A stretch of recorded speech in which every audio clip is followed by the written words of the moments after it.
Muy buenas tardes. En nombre del Instituto de Ciencia Procesal Penal, le damos la bienvenida a esta tercera jornada de análisis y comentarios a las leyes 30.076 y 30.077 emitidas recientemente.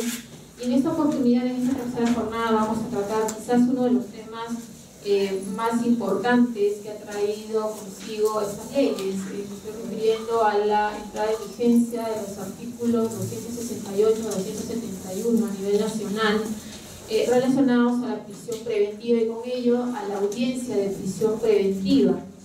Para ello, en esta jornada vamos a contar con la participación de los doctores Víctor J. Zapata, el secretario técnico de la Comisión de Implementación del Nuevo Código Procesal Penal del Ministerio Público, y el doctor Jean-Paul Taboada Pilco, es miembro del Consejo Ejecutivo del Poder Judicial, y ambos nos van a dar, digamos, una mirada desde el punto del Ministerio Público y del Poder Judicial, de cómo debemos de enfrentar esta nueva institución vigente, para los distritos en los cuales no estaba todavía en aplicación íntegra del nuevo Código Procesal Penal, en específico acá en Lima, y todos los problemas que sí se han generado a raíz de esta nueva institución.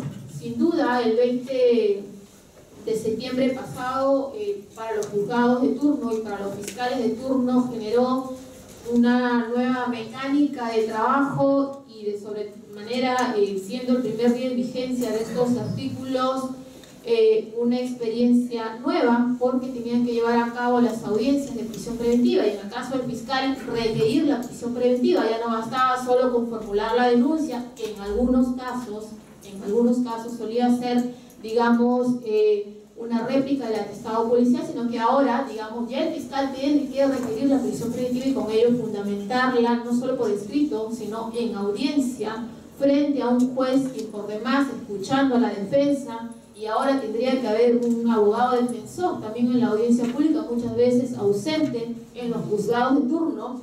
Entonces, este juez, ahora en presencia del fiscal y en presencia del abogado defensor, tendría pues que resolver el requerimiento de prisión preventiva en la audiencia. Y ahí vienen una serie de problemas que ya hemos advertido en estos cortos días respecto a la implementación del código. Puedo lanzar solamente algunos para que pudieran ser tratados en esta jornada. Uno de los primeros problemas que se habían presentando es la cuestión del turno. Los turnos de los fiscales, los turnos de los jueces, no son los mismos que quienes denuncian y quienes requieren la prisión preventiva, quienes al final vienen a conocer el caso, igual en el caso de los jueces. Las nuevas facultades o el nuevo rol del fiscal en esta audiencia de prisión preventiva, ya lo hablábamos, tiene que requerir ahora la prisión preventiva, motivarla y sustentarla en audiencia, en un contradictorio con el abogado defensor. Pero de sobremanera, ¿qué actos tiene que realizar el Ministerio Público para poder sustentar y acreditar, en todo caso, el peligro procesal, el peligro de fuga? ¿Qué actividad va a tener que realizar el fiscal ahora? Digamos, algunos despachos fiscales ya lo vienen realizando con un nuevo código. En el caso del juez, ¿cuál va a ser el rol del juez en la dirección de la audiencia al momento de resolver el requerimiento de prisión preventiva? Ahí se ha presentado, hemos escuchado en algunos distritos judiciales que los defensores están cuestionando el hecho de que se suspenda la audiencia por unas horas, 3, 4, 5 horas, y luego regresa el juez ya con una resolución muy bien redactada, solamente a leerla. ¿Es eso correcto? ¿Eso es no correcto? Es uno de los problemas que ya hemos venido escuchando. En la dirección de las audiencias, ¿cuál va a ser la potestad? ¿Qué facultades tiene el juez en la dirección de esta audiencia? Hablaban también de la presencia del abogado defensor. No solamente la presencia, sino que tiene que ejercer una defensa efectiva, una defensa correcta en esta audiencia. No basta tener sentado un abogado defensor que simplemente se limita a decir que no concurren los presupuestos del 268, sino que tiene que, digamos, realizar de manera correcta su función. La audiencia también, cómo se están desarrollando las audiencias. En los primeros días teníamos audiencias que, digamos, no había público, ni siquiera se había organizado correctamente en los despachos de los jueces, no habían, digamos, los mínimos instrumentos para poder llevar a cabo las audiencias. ¿Cómo vamos a poder corregir todo esto? La gestión, el tema de las notificaciones para que se pueda garantizar la audiencia, es el traslado, el plazo para programar los turnos y la infraestructura, como venía comentando. Y luego también se generan otros problemas como, si bien está vigente el 268, el 271, ¿Qué pasa con el trámite de la apelación? En la apelación está vigente el nuevo código, está vigente el código del 91, el código del 39. En el tema del plazo está vigente el código del 2004, el código del 91, el 137, la comparecencia. Han venido dándose una serie de líneas de interpretación, en este caso que también van a ser absueltos por nuestros expositores. Sin más palabras, digamos, esos han sido a grandes rasgos algunos de los problemas que se vienen presentando con el nuevo código, y en esta oportunidad con los dos expositores aquí presentes y con la participación de ustedes vamos a tratar de despejar algunas dudas que se vienen dando y quizás ir dándoles algunas líneas de solución. Así que invito al doctor Víctor Yaipen Zapata para que pueda iniciar esta exposición. Muy buenas noches. En primer lugar, agradecer la invitación del ENSIC por permitirme participar y conversar un poco de algunos de los problemas que se nos ha presentado a nosotros los fiscales con esta vigencia de la prisión preventiva a propósito de la ley 30.076. Pues bien, muchos de los problemas ya lo ha resumido de manera muy precisa la doctora que me precedió. Y efectivamente, a nivel de la Fiscalía, en primer lugar, se presentaron muchos problemas. En primer lugar, la sorpresa de los fiscales de que de la noche a la mañana tenía que afrontar una audiencia, un requerimiento en primer lugar y luego una prisión preventiva para solicitarla ante el juez, lo que per se ya le generó muchos problemas y muchas acciones adicionales a las que ya tenía, y si esto se agravó por múltiples factores que vamos a ver de manera muy detallada pero muy rápida. En primer lugar, se adelantó la prisión preventiva. En este caso podemos decir que frente a existe actualmente en lo que es prisión preventiva una desarmonía o una concurrencia de tres cuerpos normativos para regular una sola institución. La prisión preventiva, como dice, el requerimiento y la audiencia mediante el Código Procesal del 2004, pero surgen algunos problemas adicionales, como por ejemplo la apelación, el tema de la comparecencia, el tema de la participación del fiscal superior en la segunda instancia sin que se diera la apelación. ¿Qué es lo que buscaba el legislador? Pues bien, ha preferido las garantías frente a una desarmonía normativa desde mi modesto punto de vista. Es lo que ha primado, ha dicho el legislador, vamos a poner en vigencia una norma prevaleciendo algunas garantías como por ejemplo el derecho de defensa y el derecho de contradicción, sí, pero a costa de una desarmonía completamente normativa. Pues bien, esto nos ha permitido que las garantías como el derecho de defensa se operativicen, sí, pero precisamente por esos múltiples problemas que existen no se va a operar, o muchas veces estas garantías no van a ser quizás totalmente plenas. Pues bien, esa es una primera visión. Pero ¿qué más nos trae este adelantamiento? Y justamente le comento esto a propósito de una reunión que hemos tenido hoy día en el Ministerio de Justicia, que lo que estamos viendo es que precisamente se está introduciendo el Código Procesal Penal en Lima. Formo parte de la Comisión Especial de Implementación del Código y a nivel político se dice, bueno, el Código no va en Lima porque faltan recursos, etcétera, etcétera. Pues bien, y lo que estamos viendo en el fondo es que existe un adelantamiento de instituciones del Código Procesal Penal. Primero con el tema de el delito contra la administración pública. Lo que podemos apreciar ahí es que se introdujo todo el Código Procesal Penal a una parte de la multiplicidad de delitos que abarca o que comprende Lima. Y luego ahora con la prisión preventiva estamos viendo que se está poniendo en vigencia una parte del código para todo Lima y para todos los distritos que no tienen Código Procesal Penal. Pues bien, desde el punto de vista de la implementación del código existe una visión positiva, diría yo, de que el código sí está marchando en Lima, o al menos desde el punto de vista de una visión política podemos decir que el legislador entiende que el código tiene buenos resultados y por ende lo pone en vigencia. Más aún, con este paquete normativo de la 30.077 también se ha puesto en vigencia la 30.077, que es crimen organizado. Entonces, el legislador dice, frente a un mal grave como es crimen organizado, ponemos en vigencia también el Código Procesal Penal. Desde el punto de vista normativo, perfecto, muy bien. Desde el punto de vista de la reforma procesal, muy bien, porque marcha, va caminando. Sin embargo, vamos a ver más adelante que en lo que es cuestión de recursos, de lo que es cuestión de gestión, ahí radica el grave problema del legislador, porque no está previendo recursos ni para esta vigencia de la prisión preventiva ni para la ley de crimen organizado, como lo vamos a ver más adelante. Uno de los problemas que ha tenido el fiscal que afrontar en estos días o en estas semanas de vigencia es la primera del principio de derogación. ¿Qué sucede? Normalmente con el Código del 41 el fiscal frente a un detenido y los mayúsculos problemas se presentan precisamente en el turno fiscal, es decir, cuando recibe a las personas detenidas. ¿Qué sucedía en el Código del 41? Simplemente que el fiscal frente a una persona detenida, si consideraba que no había detención, podía darle la libertad y le daba la calidad de citado. Si no, pasaba ante el juez para que el juez decidiera su situación jurídica. Pues bien, la metodología cambia ahora. ¿Qué ha sucedido? Que muchos fiscales, simplemente no han estado requiriendo prisión preventiva y han estado poniendo a disposición del juez al detenido. Es decir, sin requerimiento de prisión preventiva, ponía a disposición del detenido. ¿Qué sucedía ahí? Simplemente los jueces han estado diciendo, señores, usted no me trae prisión preventiva, por ende yo no lo puedo recibir. Se estaba incluso advirtiendo ahí algunas detenciones arbitrarias. Si miramos la garantía que regula el artículo 224F de la Constitución Política, pues bien, podríamos hasta por ahí siquiera postular algún tema de detención arbitraria por exceso o por haber limitado de manera excesiva la libertad. Pues bien, ese es un primer problema.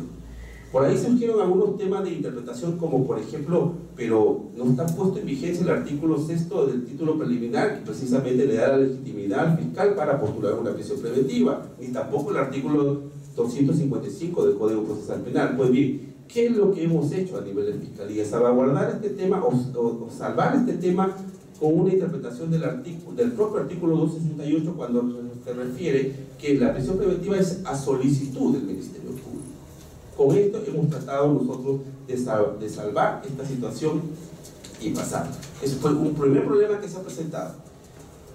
El segundo problema es, todavía está vigente la revocatoria de oficio por el juez. O sea, por un lado, fíjese, el fiscal tiene que solicitar una prisión preventiva, principio de derogación, pero por otro lado, todavía está la facultad del juez de revocarle de oficio.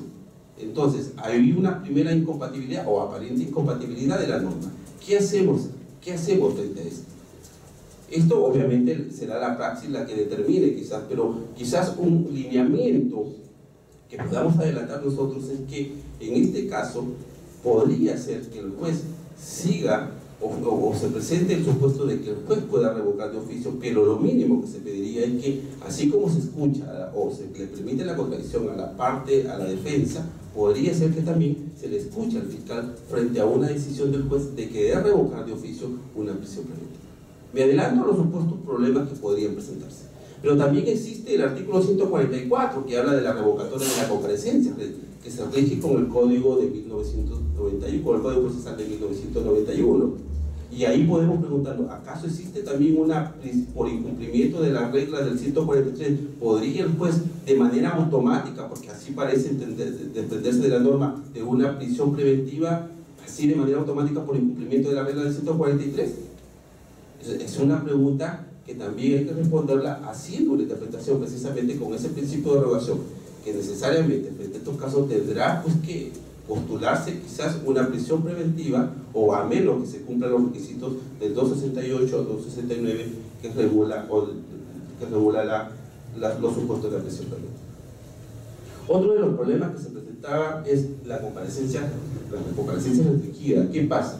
Pues bien, se le daba la oportunidad al juez para decidir la situación jurídica, es decir, mandato de detención o mandato de comparecencia, pero ahora ya no es así, ahora piden prisión preventiva. ¿Y qué pasa? ¿Acaso la comparecencia restringida va a desaparecer del modelo procesal que sigue Lima?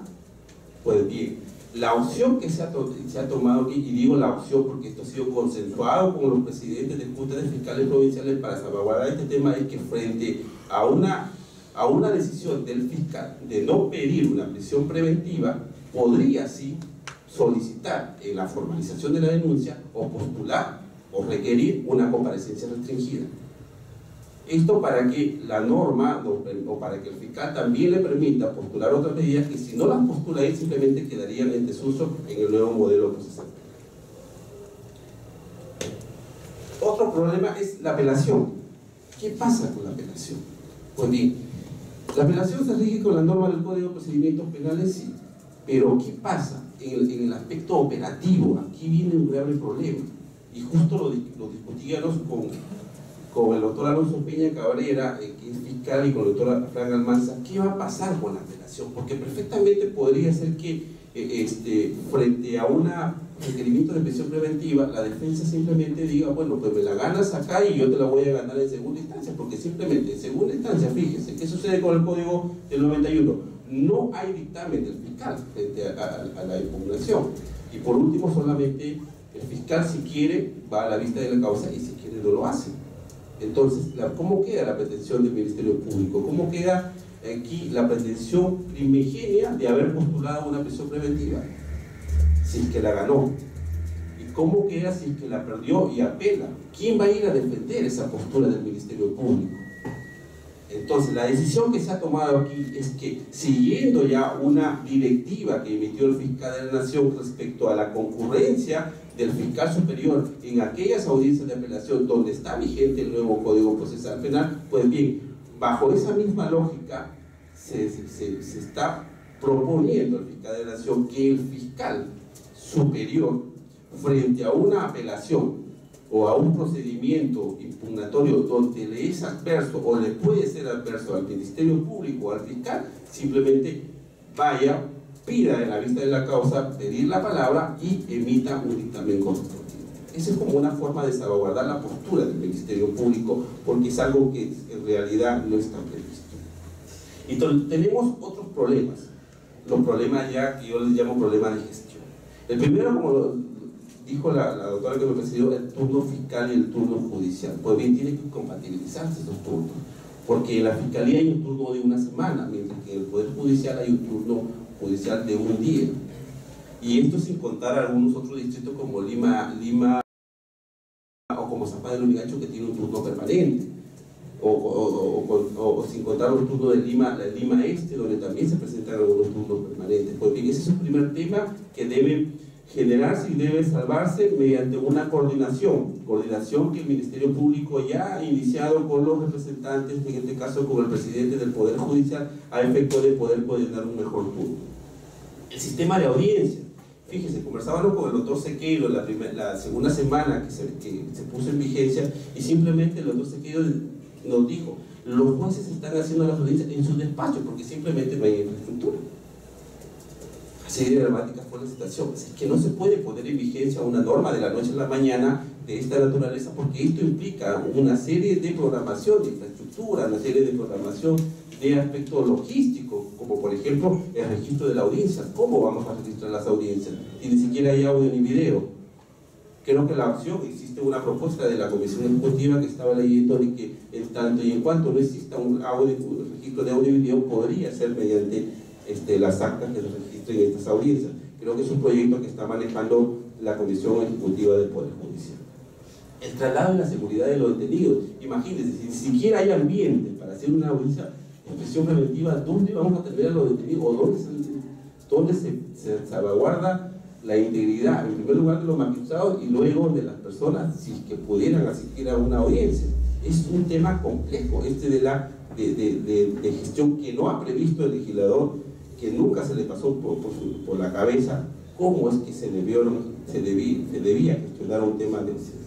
El tema de la elección también de las audiencias por parte de los jueces y el rol de los actores. Se involucra obviamente al fiscal. Y es que al fiscal de la noche a la mañana se le ha introducido un sistema de audiencias donde ni siquiera se le ha dicho cuál es la lógica de las audiencias preliminares, y ni siquiera cuál es su rol, ni siquiera cómo postular un requerimiento de prisión preventiva. Fíjense, de la lógica escrita que manejaba el fiscal, de la noche a la mañana le cambian a una lógica oral, y eso obviamente es chocante para cualquier, no solamente para cualquier fiscal, sino para cualquier abogado en general. Las coordinaciones que se debieron hacer entre el PJ y el Ministerio están muchas avanzadas. El tema de la defensa, también conversábamos con la defensa, y la defensa nos decía, señores, nosotros no contamos con el número de abogados suficientes para que vayan a audiencia. ¿Qué hacemos? Grave problema, gravísimo problema. Y algunos temas ya más prácticos, como por ejemplo el tema de las copias para la defensa. Si por un lado obviamente hay que salvaguardar el tema de las copias para la defensa, por otro lado hay que ver también la falta de recursos que tiene el Ministerio Público y la falta de recursos que tiene el Poder Judicial. El Poder Judicial, a los jueces por un lado le están obligando a los fiscales que entreguen copias a la defensa, pero sin embargo el fiscal no tiene recursos para entregar copias. ¿Qué hacemos? Habrá que generar mejores coordinaciones, porque esto ha sido de la noche a la mañana. Y obviamente, cuando se implementa un código, o cuando se implementa el Código Procesal Penal en un distrito, se hace una serie de proyecciones, se verifica carga, se verifica proyección al año, se verifica el índice delictivo, el crecimiento anual de denuncias, el tema geográfico, el tema poblacional, el tema de mayor número de actividades que tiene que realizar el fiscal. Eso se llama dimensionamiento, y eso es lo que hace la Fiscalía cuando implementa un distrito judicial con el nuevo Código Procesal Penal. Y fíjense, nosotros hemos costeado más o menos cuánto nos hubiera costado implementar la prisión preventiva a nivel de Fiscalía. Y les puedo decir que a nivel de Fiscalía esto hubiera costado 14 millones de soles. Sin embargo, el legislador no destinó ni un sol para la prisión preventiva. Solamente hablo de Fiscalía. El Poder Judicial, me imagino que el monto irá por ahí, 14 a 16 millones de soles. Ni hablar de la defensa, ni hablar de la policía. Entonces, ahí viene el grave defecto, que el legislador quiere luchar contra el crimen organizado, quiere salvaguardar, o mejor dicho, garantizar los derechos a las personas que se encuentran en el territorio o que recurren a la justicia penal, pero sin recursos. ¿Qué tipo de reforma es? En el aspecto normativo, como el manifiesto, sí es positivo, pero señores, en tema de gestión, esto cuesta dinero. Implementar un nuevo sistema cuesta dinero. La prisión preventiva al Ministerio Público le hubiera costado 14 millones. Sin embargo, está tratando de hacer todos los esfuerzos posibles, generando coordinaciones, tratando de sacar una directiva. Hemos elevado hace el día de hoy un proyecto de directiva al señor fiscal de la Nación a efecto de que evalúe algunos temas que sí son necesarios uniformizar a nivel de los fiscales. Pero todavía no queda el tema pendiente de un mayor número de fiscales, porque obviamente si en el turno fiscal en Lima solamente teníamos 4 fiscales adjuntos, el tema de recoger evidencias y luego postular una audiencia o requerir una prisión preventiva y ir a la audiencia a sustentar una prisión preventiva, eso demanda mayor número de recursos fiscales, mayor número de recursos fiscales. Y hemos tenido conocimiento, incluso fíjense que el detenido ha sido puesto a disposición del juez a las 10 de la mañana. Le han programado la audiencia a las 3 de la tarde, pero la audiencia empezó a las 7 de la noche. ¿Cuánto tiempo perdido? Esto demanda recursos. Y si el legislador quiso poner en vigencia la prisión preventiva para garantizar derechos fundamentales del imputado, debió hacerlo, claro que sí, es positivo, pero con recursos. Y si quiere luchar contra el crimen organizado con su ley 30.077, tiene que dar recursos. Hoy día nos hemos reunido y eso le cuesta aproximadamente un promedio de 250 millones de soles. Si que el MEP no da esa plata, simplemente nos está engañando a todos los ciudadanos. El gobierno está sacando una ley diciendo que estamos luchando contra el crimen, pero no se puede luchar contra el crimen sin dinero, sin recursos. Muchas gracias.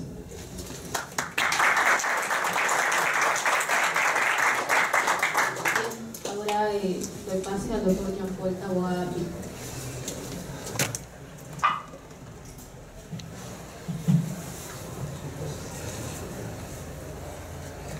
A todos, muy buenas noches. Voy a hacer un brevísimo comentario porque Víctor prácticamente ya ha dicho casi todo. Y voy a iniciar con lo que manifestó Víctor, que es hay un encuentro desafortunado entre una desarmonía normativa versus las garantías. Y efectivamente, ¿no? Hay una ley contra la criminalidad organizada que es la del 1076, y una ley del 1077 que realiza diversas modificaciones procesales. Entonces acá viene la tragicomedia. El gobierno envía un mensaje político a través de la criminalización primaria, que dice: estamos preocupados por el crimen organizado, y estamos tan preocupados que vamos a expedir una ley que específicamente va a atacar este problema de criminalidad, y para atacarlo mejor le vamos a dar más garantías a los imputados que son sometidos a este tipo de delitos. ¿Se ve el mensaje? O sea, al resto de procesados los seguimos, procesados por delitos de robo agravado, sin necesidad de tener una organización criminal, delitos generalmente contra el patrimonio. A ellos les seguimos aplicando el sistema inquisitivo mixto, seguimos aplicando el Código de Procedimientos Penales del 40, el Código Procesal Penal del 91. O sea, con ellos no hay problema, se mantiene el sistema. Pero con los delitos mucho más graves, porque estamos hablando de criminalidad organizada, a ellos hay que darles más garantías, porque definitivamente cuando hablamos de una audiencia de prisión preventiva, estamos hablando de un nuevo sistema, de una nueva forma de trabajo, que sin duda garantiza principios elementales de un proceso penal, de un sistema democrático. Esto es, que estemos ante una audiencia oral, pública y contradictoria, que estemos ante un juez que es imparcial, que es independiente. Entonces es una paradoja, ¿no? Lucho contra este tipo de criminalidad, dándole más garantías y sobre todo no dándole ningún recurso a los operadores, o sea, ni a los jueces ni a los fiscales. Ese es el mensaje. Y así tenemos que trabajar. Claro, es un mensaje político, ¿no?, que se desentiende de la realidad, que suena muy bonito en los periódicos, suena muy bonito en el papel. Eso es lo que está sucediendo. ¿Eso es bueno o eso es malo? Depende del que esté el acontecimiento.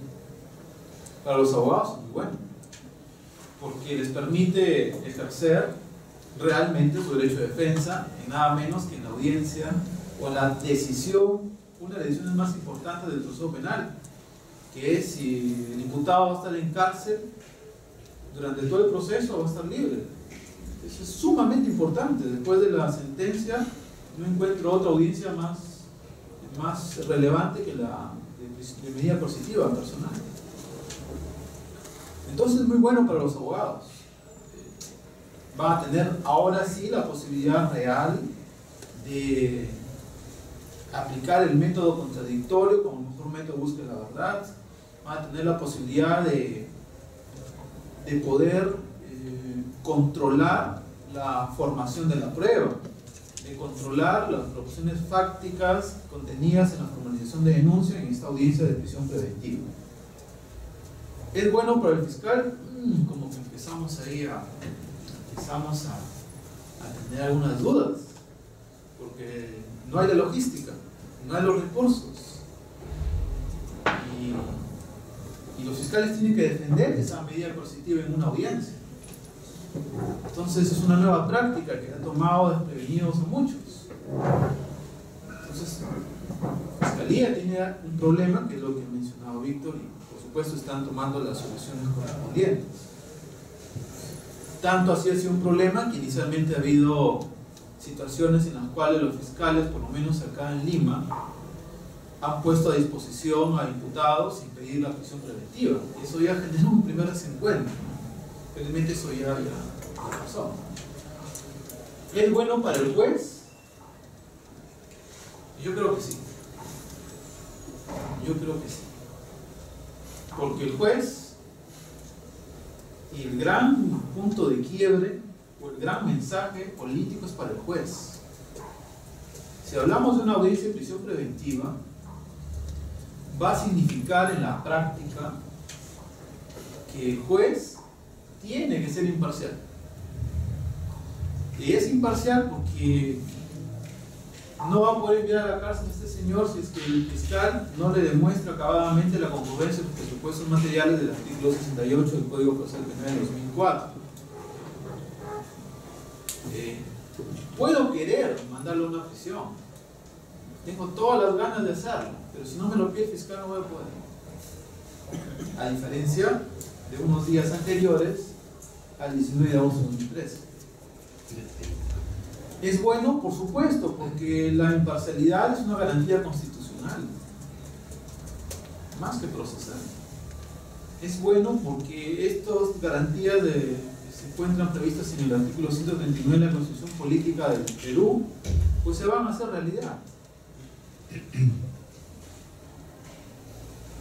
Y los preparan los jueces para lo que va a venir. Estimo que sea el próximo año, no tarde más, que es la aplicación ya integral del nuevo Código Procesal Penal. En otras palabras, yo ahí veo con optimismo que a partir de esta audiencia de prisión preventiva se generen las bases ideológicas y conceptuales para tener al juez de un modelo del sistema acusatorio con tendencia adversarial. Y esa es la prueba de fuego. Porque si soy imparcial en la audiencia de prisión, o sea, si no tengo mi teoría del caso, sino que asumo que quienes deben tenerlas son las partes, parte acusadora y parte acusada, si asumo que mi función es exigir la verdad y no buscarla por mi propia cuenta, va a implicar de que ese cambio se va a generar o tendría que generarse durante todo el proceso, hasta la expedición de la sentencia. Entonces yo estoy más bien en un sentido optimista de que esa posición que va a optar el juez a partir de la primera audiencia del proceso penal va a implicar necesariamente o tendría que significar una armonía o una consecuencia en los demás actos procesales. Me refiero a la imparcialidad, que es lo único que me preocupa, la imparcialidad.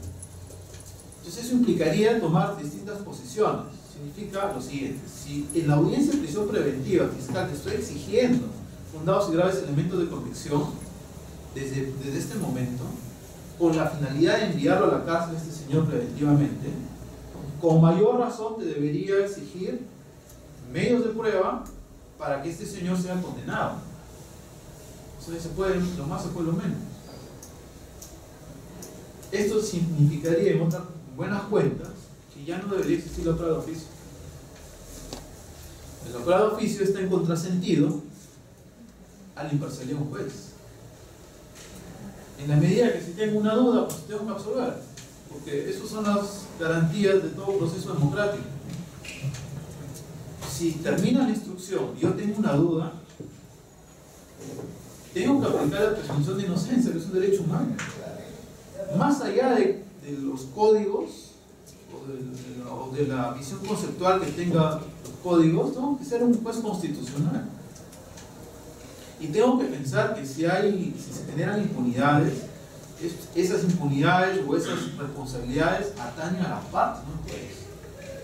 Claro, sin duda que si la Fiscalía ha llegado a un estándar de conocimiento de certeza subjetiva positiva de la comisión del delito y la responsabilidad del imputado, y así absuelvo, obviamente la responsabilidad del juez, porque ese juez pues, no está actuando conforme la Constitución y la ley, está vulnerando la tutela provisional efectiva que tenemos todos.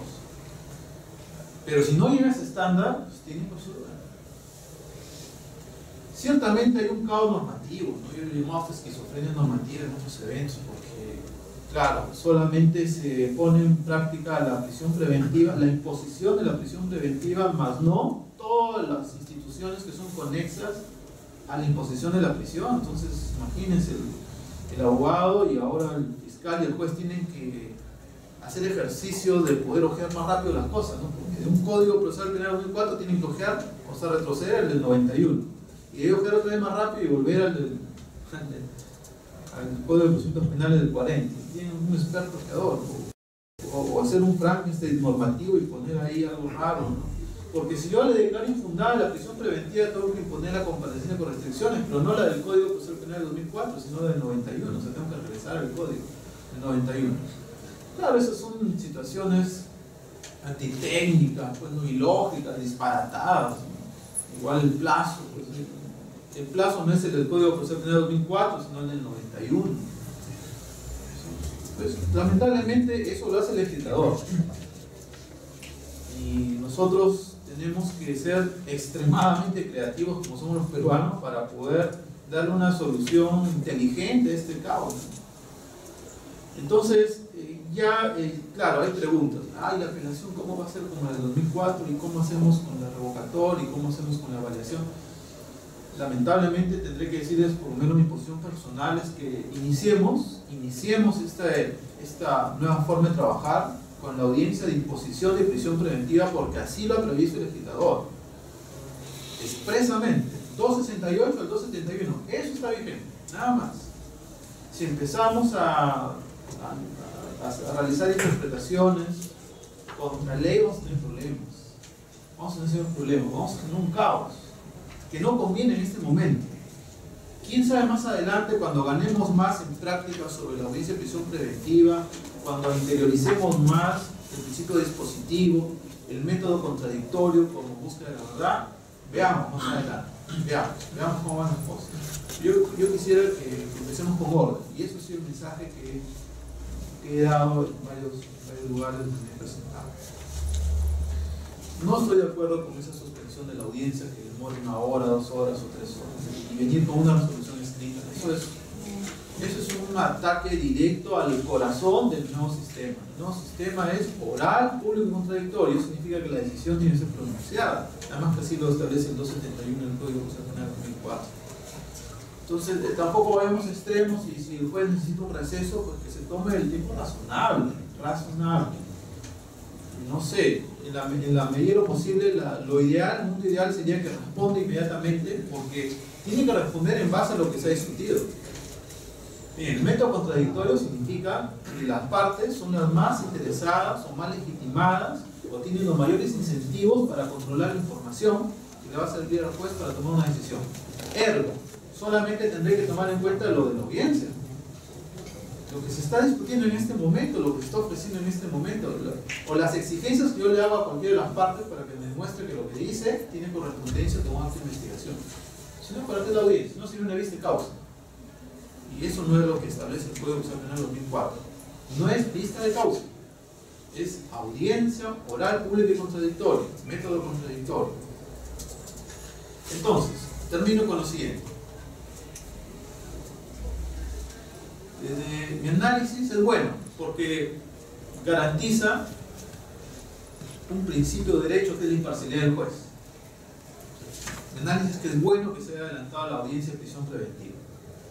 Segundo, centra el protagonismo del proceso en quienes realmente son los importantes, que es el fiscal y el abogado. El juez no es el importante ahí. El juez nada más que tiene que generar condiciones de igualdad de armas, ¿no? Y tiene que ser asequible a las fundamentaciones, las argumentaciones que hacen las partes, exigir la verdad a las partes. Eso es bueno, eso es bueno.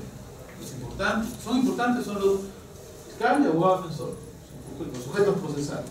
Entonces cambia el protagonismo. Y si ellos son importantes, ellos buscan la verdad. Yo no. Ellos. Porque ellos tienen que convencerme de que sus afirmaciones de hecho se condicen con el material probatorio copiado durante el proceso. Listo. Si las cosas van en ese sentido, yo auguro cosas muy positivas, porque las partes van a empezar a asumir sus responsabilidades, no trasladárselas a todos los jueces. Las partes asumen sus responsabilidades, se hacen más eficientes y se genera un mejor escenario dialéctico de búsqueda de la verdad. Bien, si es así las cosas, ese es el mensaje final. Muchas gracias.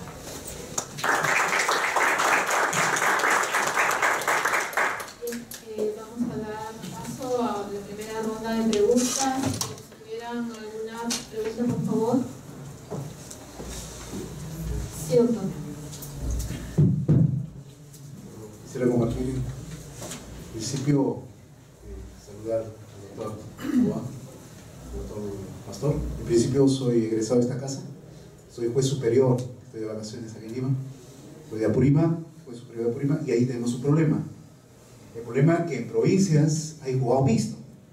Por ejemplo, la Corte de Apurímac, en las 7 provincias, solamente el módulo básico de Andahuaylas tenemos un juzgado de investigación probatoria, pero adicionales funciones. El juez penal, adicionales funciones, cumple la labor de investigación preparatoria.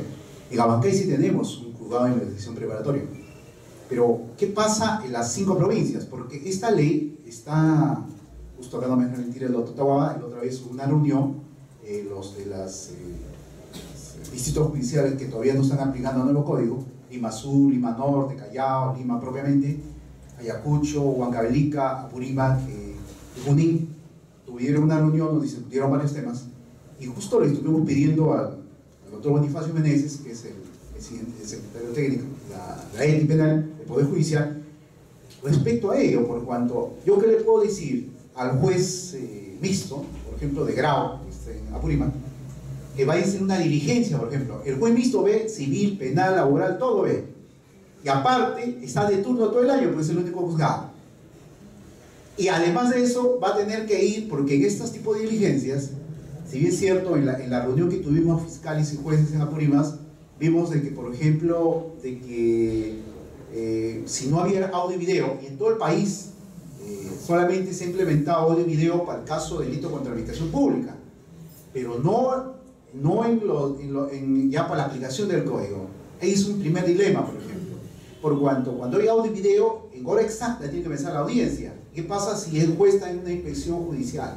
Cuando hay un dilema que particularmente comparto con el doctor Pastor, el aspecto económico que debe haber. Según informaciones que yo tengo, dentro del paquete normativo, la 377 sí estaba dentro del Congreso, pero no está ley. Saludo una parte, una forma de luchar con la criminalidad organizada o seguridad ciudadana es parte, pero creo que eso es otro dilema. Ahora, yo le preguntaría al doctor Pastor en el sentido, ¿cómo están haciendo respecto al requerimiento? Si el requerimiento del señor fiscal lo hacen en el cuaderno principal o por incidente, es una parte, y respecto a la cesación de la prisión preventiva, por cuanto esta norma modifica el artículo 268, deroga la última parte, el 268, y aparte también modifica en uno de los presupuestos respecto al daño, creo que entonces en el inciso uno de los presupuestos materiales, y respecto a la cesación, no sé cómo lo están manejando. Ahora, y por otra parte, al doctor Tahuada, ¿no? Si bien es cierto, es importante que ya los jueces del país vayan conociendo la aplicación de un nuevo código. El problema es que un juez penal en este momento, supongamos le llegue una formalización de la denuncia penal, ¿ya? Y si hay requerimiento, tal vez así como se quedó, y si hay requerimiento cita una audiencia de prisión preventiva, que tendría que ser al día, por cuanto el abogado puede interponer un habeas corpus si no lo resuelve en 24 horas.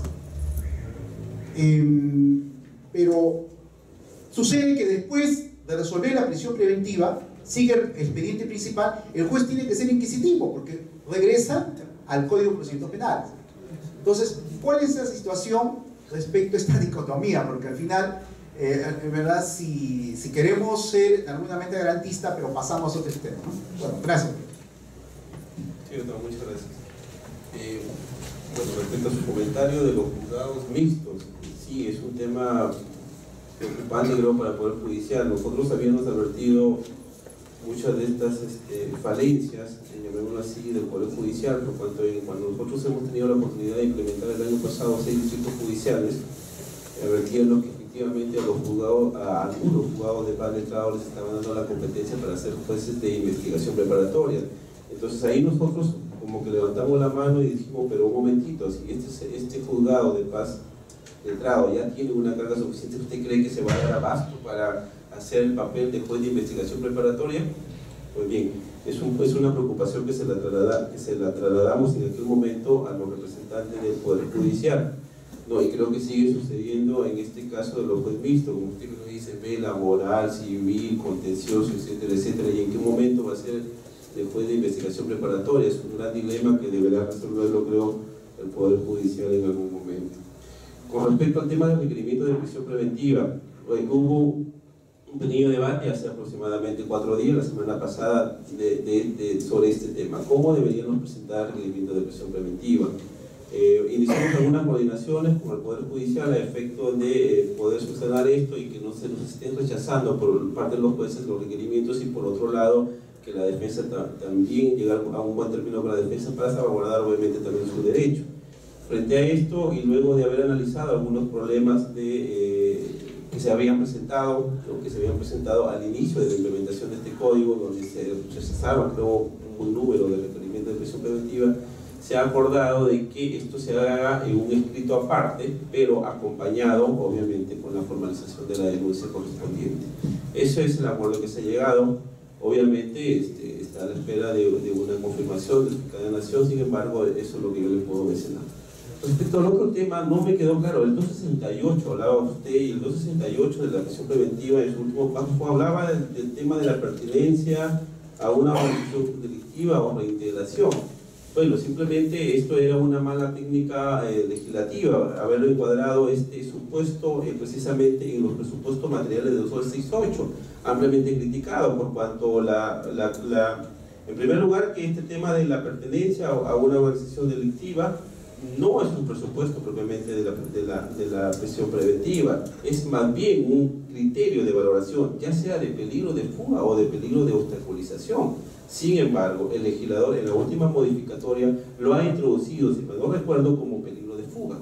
Sin embargo, sigue habiendo el cuestionamiento desde mi modesto punto de vista de que puede servir para el peligro de fuga como puede servir para el peligro de obstaculización. O sea, ha tratado de subsanar este error de técnica legislativa, sí, pero no del todo.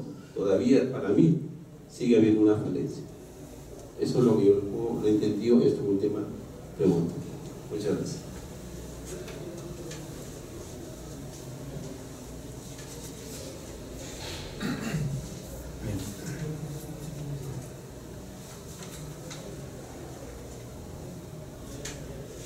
Siempre el problema va a ser el juez inquisitivo, como lo ha mencionado el doctor. A ver, vamos a hablar mejor si puede el juez en la audiencia de prisión preventiva ser imparcial, termina la audiencia y se vuelve parcial, ¿no? Porque puedo también utilizar esas categorías, aunque los jueces creen que son imparciales, pero en realidad no lo son. Una cosa es el deber ser y otra cosa es el ser. Deberían ser imparciales, por supuesto, es una garantía básica del proceso penal. Deberían ser, no lo son, por lo menos están en construcción de ser. No lo son porque creo que ha habido un mal entendimiento del proceso penal y no ha habido una intención de los jueces de reflexionar sobre este tema, y se ha seguido creyendo que estamos ante un juez instructor, porque así nació el nomen juris inicial. O sea, un juez que investiga, un juez que instruye, un juez que toma partido en la teoría del caso del Ministerio Público, plasmado en el auto de apertura de instrucción. Como asume una teoría del caso, se creía que el juez lo que debe hacer durante el decurso de la instrucción era verificar ese hecho punible, ese único hecho punible. Y en ese entendimiento, por supuesto que va a investigar y va a actuar muchas pruebas de oficio y va a ver como colaboradores al fiscal y al abogado defensor. O sea, ellos son auxiliares que le deben ayudar a buscar la verdad. Si seguimos con esa visión del siglo XVI o XVII, bueno, vamos a tener problemas, vamos a tener muchos problemas. Pero resulta que las constituciones en estados democráticos de derecho se han cuidado mucho de hablar sobre de reconocer la independencia y la imparcialidad. La imparcialidad es no tener una teoría del caso, porque eso le corresponde a las partes. Yo no tengo teoría del caso, si lo tengo no soy juez, yo soy parte. Es una tercera parte sería, ¿no? O mejor me junto para el lado para mi socio estratégico, ¿no? Que es la parte acusadora. Si yo inicio un proceso sin mi teoría del caso, la situación cambia. Y tengo que ser imparcial durante todo el proceso. Si asumo de que la teoría del caso es la formalización de investigación, formalización de denuncia, ¿no? Así es, formalización de denuncia. Y asumo que también la defensa tiene una teoría del caso que la expuso desde la propia audiencia de prisión preventiva, entonces la situación cambia. Yo no tengo que buscar la verdad. Entonces tengo que exigirle a las partes más bien que lo que me están informando como una historia de lo que ocurrió, pues les corresponde en exclusiva a ellos acreditar esa historia, no a mí. Entonces, si yo soy imparcial en la audiencia de prisión preventiva y dejo de ser imparcial en los siguientes actos procesales, me temo que soy un juez inconstitucional.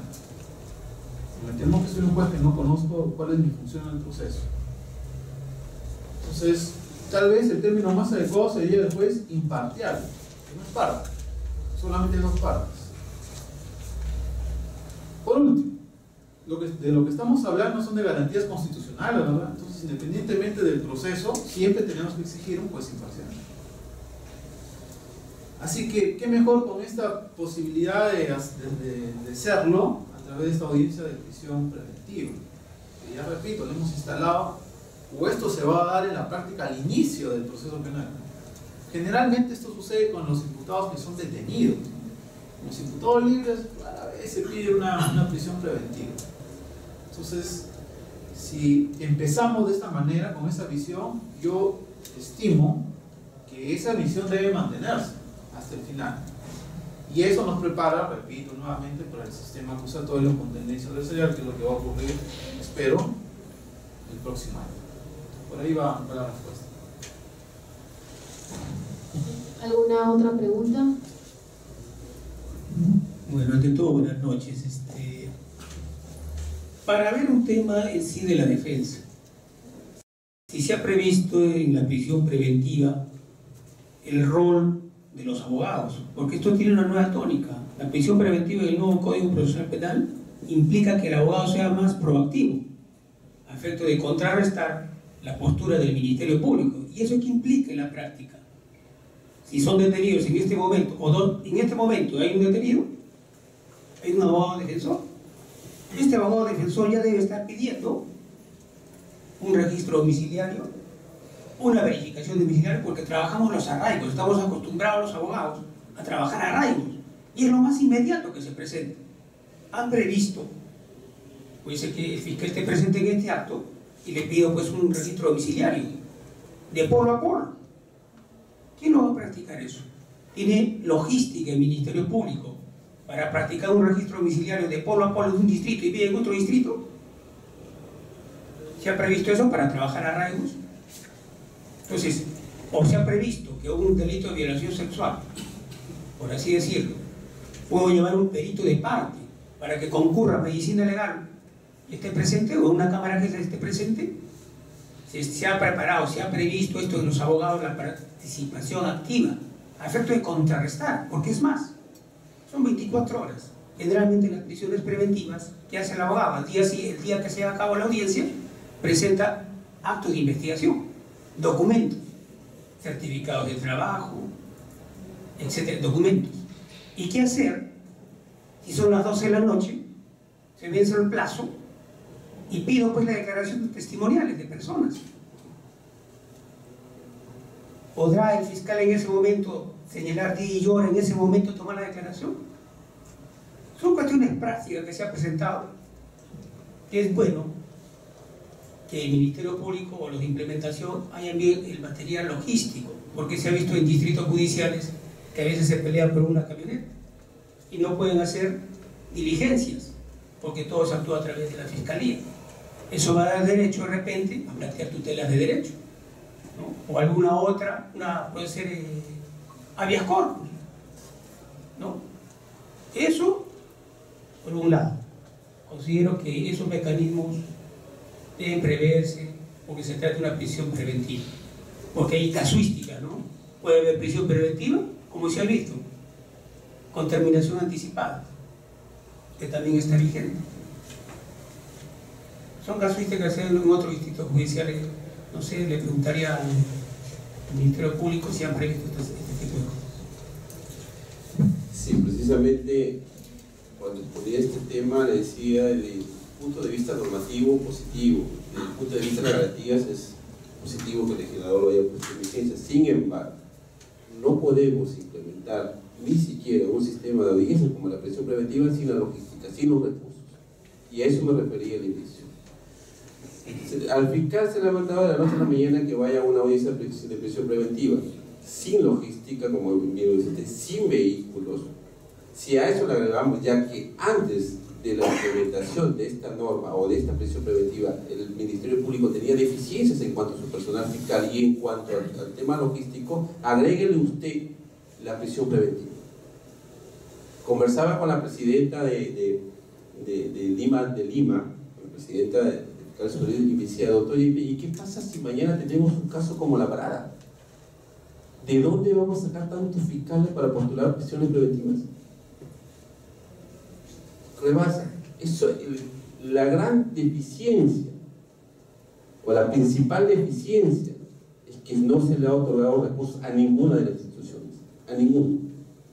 Y como yo le decía, nosotros hemos costeado esto.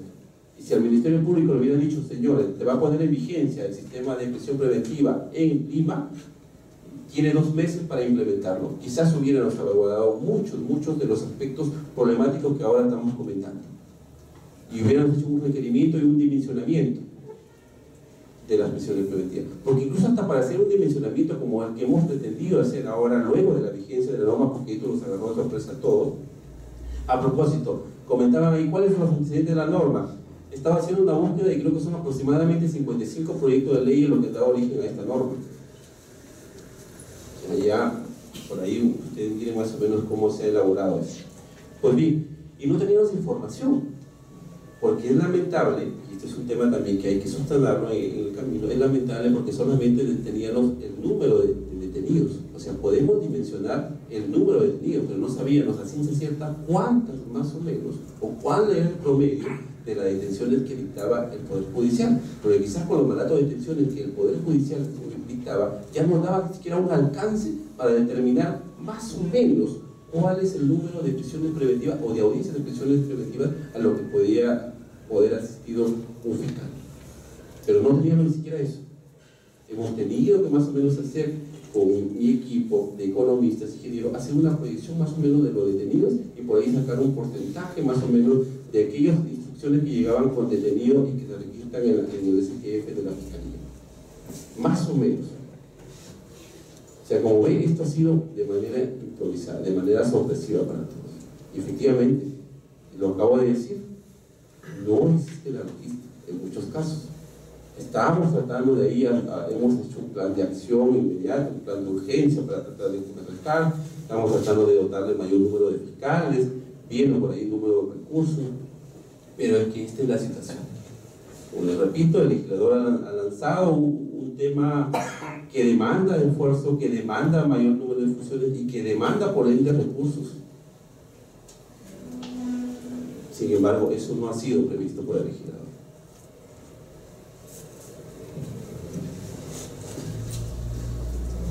Bien.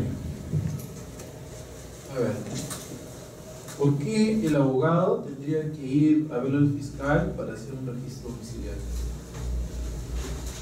No entiendo eso. Porque, bueno, supongo que quiere acreditar el arraigo domiciliario. ¿Por qué lo voy a llevar al fiscal? ¿Y qué hace el fiscal yendo con el abogado a hacer este tipo de diligencias? Hay diversas formas de demostrar el arraigo domiciliario, múltiples formas, que no necesariamente para la eficacia probatoria de esta actuación necesitan al fiscal. No hay que confundirlo. O sea, un recibo de luz, un recibo de energía eléctrica que está el nombre, digamos, del imputado. Le puede estar que pues, yo vivo ahí, ¿no? Una constatación notarial o después de paz, suficiente. Entonces no hay que confundir las cosas, no toda la actuación pasa por el fiscal, no es así. Que se puede llevar un perito de parte a una diligencia, por supuesto, para que haya un control. Eso se llama contradictorio para la formación de la prueba. ¿Puedo articular usted el derecho? No, porque eso no está vigente. En el artículo 71 del Código Procesal Penal 2004 no está vigente. Habeas corpus sí está vigente, pero habrá que conectarlo siempre con la vulneración a la libertad individual. O sea, afecta el derecho a defensa, pero siempre conectar a la libertad individual. Hay casuísticas sobre la terminación anticipada en la prisión preventiva. O sea, entiendo que se convierte la prisión en una audiencia de prisión preventiva. Si esa era la pregunta, si hay casuística. Pero ya le hemos dejado de lado porque estaba mal. hace mucho tiempo lo hemos dejado de lado por una competencia media sádica de quién condenaba más rápido, ¿no? Entonces, varios distritos judiciales empezaron esta competencia al inicio, incluyendo Libertad. Entonces aparecían titulares muy interesantes, ¿no? Se condena en menos de 24 horas, se condena en 12 horas, 10, 8, llegamos hasta 2 horas. Es el récord de récord, pues, ¿no? Condenar a una persona así. Pero eso está mal, porque la terminación anticipada del proceso tiene un procedimiento, ¿no? Está en el artículo 468 y siguiente del nuevo Código Procesal Penal de 2004. Y cuando se hacía ese tipo de determinaciones anticipadas, se dejaba de lado a alguien que es bien importante, que es la víctima. La víctima, o sea, a quien la habían asaltado, a quien la habían pegado, a quien la habían lesionado, se le dejaba de lado, porque se creía que no, más importante era la imposición de la pena. Y recuerden que para una terminación anticipada también hay el otro aspecto, que es la pretensión civil, que es la reparación civil para la víctima. De tal manera que si seguimos el procedimiento del 468 vamos a encontrar que se debe correr traslado, pues en todos los sujetos procesales, además partes se corre traslado, entre ellos la víctima. Así que en una corrección de esa mala práctica de varios distritos judiciales, retomamos o revalorizamos el papel de la víctima en el proceso penal. Nosotros creemos que es importante que la víctima cada vez genera más espacios de protección de sus derechos, derecho a no solamente una reparación integral, sino también derecho a la justicia, derecho a la verdad, y eso está en varias sentencias de Corte Interamericana de Derechos Humanos, caso Castillo Padre Super, uno de ellos. Así que no, yo también recomiendo que no cometan esos errores que ya nosotros superamos hace mucho tiempo, hace 6 años más o menos. Entonces, que la terminación anticipada siga su decurso, no siga su procedimiento. Y si procede, excelente, buena hora, porque es un mecanismo consensual que a todos beneficia, pero incluyen a la víctima también. Mejor dicho, córrale traslado a la víctima de esta propuesta o este convenio de terminación anticipada, y que también pues tiene derecho a expresar si le satisface o no ese convenio de reparación civil. Así las cosas, si la audiencia de prisión pues será, disputan la prisión. Si quieren llamar a terminación anticipada, pues generen el procedimiento que conforme a ley se establecido en el 468 del Código Procesal. ¿Alguna otra pregunta? A ver, tengo primero el doctor Oret, luego el doctor y el doctor Mario. Muchas gracias. En primer lugar, para felicitar a los expositores que han hecho una exposición muy detallada sobre los problemas, las alternativas y también, digamos, la opción político-criminal que para nuestro país se vislumbra a partir de poner en vigencia la prisión preventiva, y en palabras de Jean Paul, en realidad ya está vigente en todo el país el código para los delitos funcionariales, el agravio de Estado, ahora la prisión preventiva, y eso en su versión está bien, y creemos que sí está bien que más partes del código se pongan en vigencia. No sé si participar del optimismo de Jean Paul, en el sentido que esto está bueno y eso garantiza que el Código Procesal va a entrar en vigencia, pero cuidado. Acabamos de escuchar, digamos, elocuentemente con las cifras, las contradicciones, que lo que ha hecho el Congreso es poner en vigencia unas normas superpuestas, confusas y sobre todo sin dotar de las mínimas condiciones presupuestales para que este proyecto pueda ser un éxito, ¿no? Entonces, si decimos que se pone en vigencia más parte del Código Procesal Penal, eso está bien. Pero si lo hacen en este caos normativo, sin dinero, sin ninguna condición elemental, no pudiera ser que se presente el peligro de desacreditar el modelo, como ya pasó antes en nuestra experiencia, ¿no? Siempre hay personas o instituciones o parte de las instituciones que están empeñadas en que no se cambie el modelo, que todo siga como antes. Y entonces, por ejemplo, en el pasado, cuando se dio la dirección de la investigación, creo que fue la ley 20.700, ¿no es cierto? Y la policía, ¿qué cosa dijo? ya ves, la dirección del Ministerio Público no tiene éxito, entonces tenemos que volver a lo anterior. Entonces creo, Jean-Paul, que estamos en un peligro. Ese peligro es el que ustedes han dicho. Y me parece que una de las alternativas es saber qué es lo que hay que hacer para evitar el descrédito del código. Porque hay muchas personas que están esperando argumentos para desacreditar el código y que no se ponga en vigencia en Lima. Entonces, participo de la idea de que los peruanos somos creativos, los fiscales, los jueces, los defensores, especialmente de provincias, han hecho que este código vaya teniendo éxito, a pulso, capacitándose por su cuenta, haciendo notificaciones en motocicletas que compraban ellos. Es una historia que todavía no se ha escrito, pero creo que el Código Procesal Penal no ha fracasado y por el contrario tiene éxitos. Es fundamentalmente por el impulso creativo y la voluntad de los actores, ¿no? En este caso gran parte de provincias. Entonces la pregunta es, ¿existe el peligro que se desacredite el código? ¿Qué se debe hacer? Me parece, modestamente, que el Poder Judicial debe solicitar categóricamente, ¿no? Así como se hace el justo reclamo de los sueldos, también debemos ser categóricos. Han dado las leyes, dennos los presupuestos, dennos las condiciones presupuestarias, porque nosotros no queremos que el proyecto del Estado contra la criminalidad organizada vaya a fracasar. Y va a fracasar si ustedes no nos generan las condiciones, de manera que exigimos que esto sea así. Y a mí me parece, y tengo no la esperanza, sino la convicción de que el Consejo Ejecutivo del Poder Judicial, integrado esta vez también con gente joven como Jean-Paul, lleno de juventud, de mucha fuerza, de creatividad, sí va a generar este tipo de reclamos que son totalmente lícitos.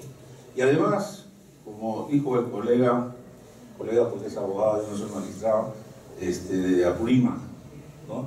Nosotros estamos diciendo con legítima preocupación que los señores fiscales, los señores jueces, los señores abogados amanecieron inquisitivos y tenían que volverse acusatorios al día siguiente, ¿no es cierto? Bueno, eso debe ser difícil. Pero yo me pregunto, ¿cuán más difícil será para aquellos jueces mixtos que tienen que ser capacitados civil, penal, laboral, familia? No, de verdad que no sé cómo pasa, ¿cierto? Entonces, finalmente quiero decir que también no deberíamos condenarnos al pesimismo y al fracaso. Tenemos que salir adelante, como siempre se ha hecho, por el impulso de los jueces, los fiscales, los abogados, los policías, etc. Y yo quiero decir, por ejemplo, que eso no es imposible.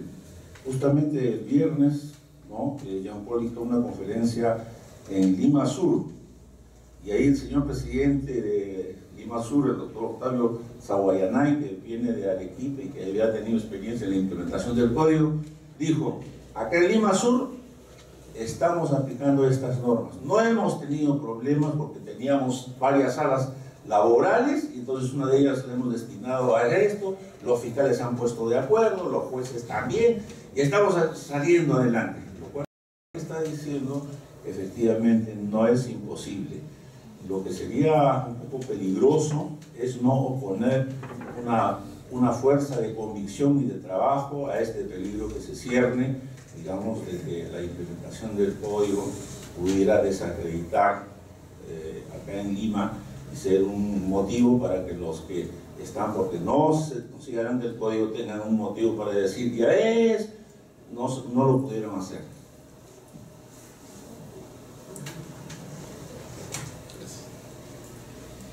Coincido mucho en sus apreciaciones, doctor, y le puedo decir que cuando nosotros efectivamente nos levantamos con esa norma, nos preguntamos, ¿y qué ha pasado aquí?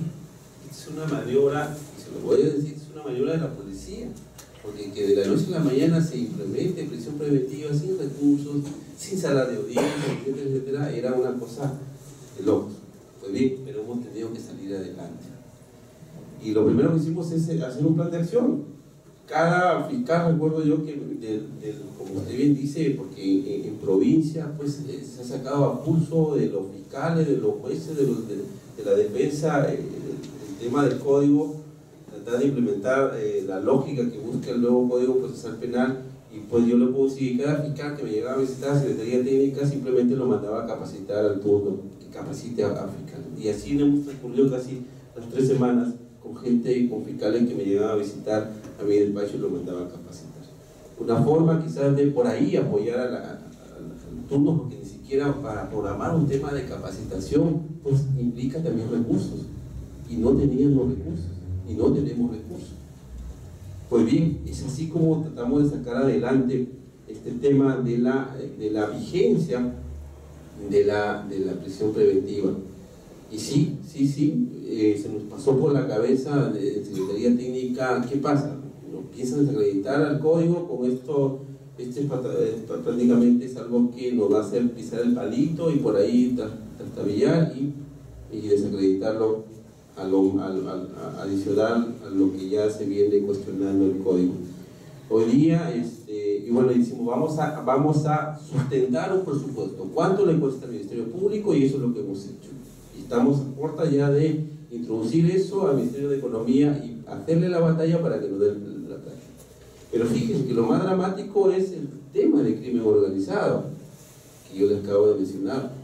Cuesta casi implementar un sistema de crimen organizado 250 millones de soles. Hoy día estuvimos con el ministro de Justicia en la mañana y el ministro decía, pues señoras, hay mucha gente, obviamente no lo dijo, que dentro del Ejecutivo que quieren desacreditar el código, pero yo voy a apoyarlos, pero cifras en blanco y negro. Necesito cifras en blanco y negro, porque si nos unimos todos, y ahí va la lógica también, todos nos unimos, sacamos adelante esto. Pero si cada uno marcha por su lado, sin coordinaciones, simplemente vamos a dividir las fuerzas. Y ahí estamos, apoyando el tema de recursos. Cuando se dio la ley también 30.077, particularmente yo conversé con gente del MINJUS y dije, bueno, si no nos dan plata simplemente lo implementamos. No implementamos, porque ustedes no saben la cantidad de fiscales que se necesita para un tema de crimen organizado. Y bueno, y estamos en eso. Que tenemos que mejorar en algunos distritos judiciales respecto al código, obviamente que sí. Hay errores por parte de todos los actores, del Poder Judicial, de la defensa y obviamente de la Fiscalía. Y a eso apuntamos. Hemos ya salido de una evaluación y hemos advertido muchos problemas a nivel de Fiscalía, obviamente, y lo que pensamos es hacer correcciones a la práctica de los fiscales. Ha habido falencias incluso, no solamente de la Fiscalía, sino de todo el ámbito de funcionarios que conforman la Comisión Ejecutiva, porque por ahí hubieron algunas deficiencias en cuanto al seguimiento y monitoreo y generación de información, muy importante para la reforma.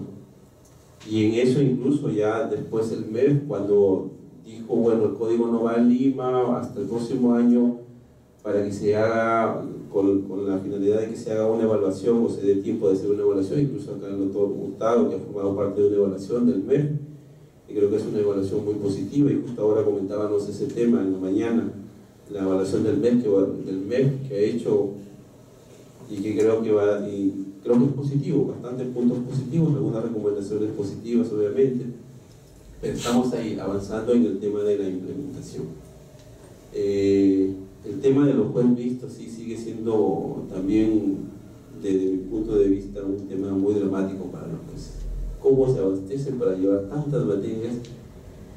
Y si a eso se le agrega el tema de dirección de audiencia, creo que sigue siendo complicadísimo.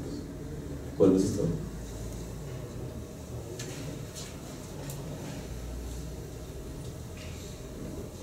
Bueno, solo decirle que es que siempre va a haber un riesgo, ¿no? Siempre va a haber un riesgo de desacreditación del sistema. Y eso no es ninguna novedad, eso ha ocurrido ya en varios países de Latinoamérica, con la agenda corta contra la delincuencia en Chile, por ejemplo, que les impide a través de una modificación legislativa por el tema del garantismo, por el tema de la puerta giratoria que se declaraba infundada una prisión preventiva, el imputado salía en libertad, nuevamente cometía otro crimen, nuevamente regresaba al sistema. Eso ha ocasionado en países como en Chile, por ejemplo, les decía que los jueces, cuando declaran infundada una prisión preventiva, el imputado sigue detenido. y sigue detenido a la resulta de lo que la sala de apelaciones decida en definitiva.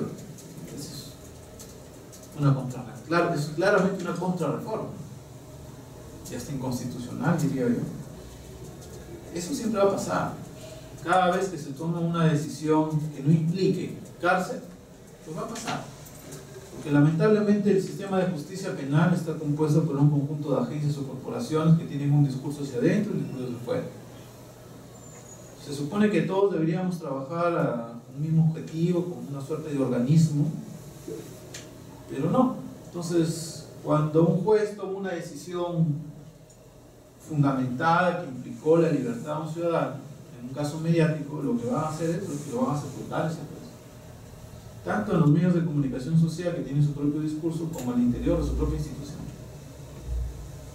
Eso es inevitable. Eso es porque siempre va a haber una tensión continua entre el Estado de Derecho y el Estado policial. Es inevitable. El tema es que, bueno, esta es una opinión muy particular por la experiencia que he tenido en ese tránsito del sistema inquisitivo mixto al sistema acusatorio de tendencia adversarial. Sin duda alguna, es un proceso que genera las condiciones para buscar la verdad. Genera las condiciones de respeto a la Constitución, genera un método dialéctico estupendo, que es el mejor método de búsqueda de la verdad, a diferencia del sistema inquisitivo que ya no hemos tenido. En otras palabras, el sistema acusatorio es de lejos mejor, y es un sistema más que obedece a estándares internacionales de respeto a garantías mínimas de un proceso penal. Por último, nosotros no lo hemos inventado, estamos copiando simplemente porque esto ya ha ocurrido hace muchos años en otros países. De tal manera que, bueno, no me queda otra que ser optimista. Podemos pedir a través del Consejo Ejecutivo recursos, pero ¿qué hacemos hasta que nos den? ¿Qué hacemos hasta que nos den ese dinero? Tenemos que hacer algo, ¿no? Entonces, para eso es que ha habido unas propuestas muy interesantes de las propias cortes, que se están autocapacitando a través de audiencias, de simulaciones de audiencias, de conversatorios, de entendimientos con la Fiscalía. Este tema, por ejemplo, de que solo pongan a disposición al imputado sobre el cual se pide prisión preventiva, ha sido a raíz de un entendimiento entre el Ministerio Público y las Cortes de acá. Tenemos que poner, eso es lo que tenemos que hacer. Y cuando vengan los recursos, excelente, mucho mejor, bueno.